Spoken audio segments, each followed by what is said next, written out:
छुए हमर गाल है रे छोड़ा, हम करबौ बवाल तोर गलत नहीं दाल है रे छोड़ा। तोर जवानी लगे एरोप्लेन के, तोर जवानी लगे एरोप्लेन के, की कही बिना तेल के जरई बोला ट्रेन के।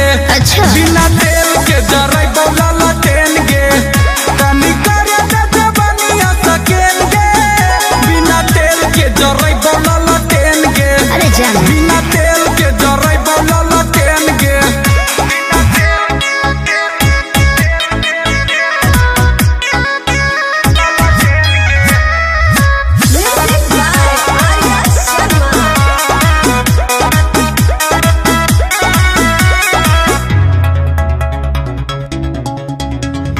ज्यादा बहकमी तो पूछ दे गौलोल रे, बोलिया पे अपन छोड़ा कर कंट्रोल रे। दिल में देवे के तोर भेज लवेज के, तब काहे करो ही तो एते बड़ा हेज के।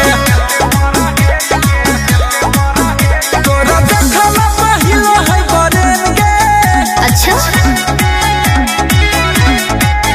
तोरा देखला पहिलो है बरेन के, बिना तेल के जरई बोला ट्रेन के।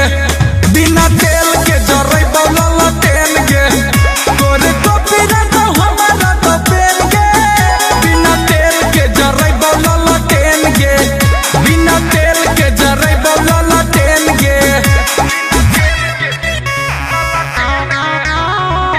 दोस्तों आज मैं आपको भारत की सबसे बड़ी गेमिंग प्लेटफॉर्म विंजो के बारे में बताऊंगा, जहां पर आप डेली गेम्स जैसे लूडो, क्रिकेट, कॉल ब्रेक, पूल खेलकर जीत सकते हो बहुत सारा कैश प्राइस। इधर फ्री और पेड दोनों तरीके के गेम खेल सकते हो। क्रिकेट, फुटबॉल देखने वाले यहां पर अपनी फैंटेसी टीम बना के भी जीत सकते हैं और अपना सारा जीता हुआ कैश प्राइज इंस्टेंटली विड्रॉ कर सकते हो पेटीएम, यूपीआई एंड बैंक में। इधर विंजो स्टोर भी है जहां तुमको मिलेगा free fire diamonds discounted price पर और बिगेस्ट ब्रांड लाइक मिंत्रा, हॉटस्टार, डोमिनोज etc के डिस्काउंट कूपन शो। पैसा जीतो भी और पैसा बचाओ भी। और यहाँ पे रोज स्पिनर घुमाने पर आईफोन 13 जीत सकते हो। तो जाइए, लिंक डिस्क्रिप्शन में है, जाकर डाउनलोड करो विंजो ऐप और मेरे तरफ से 50 का बोनस।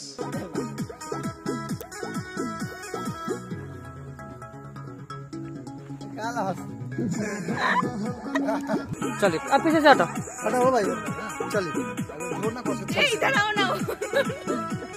रे सारे केला और ठीक है, चलिए खत्म होना, हटिए।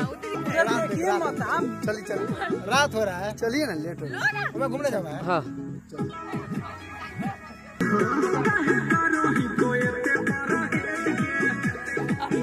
अरे यार चल हाँ।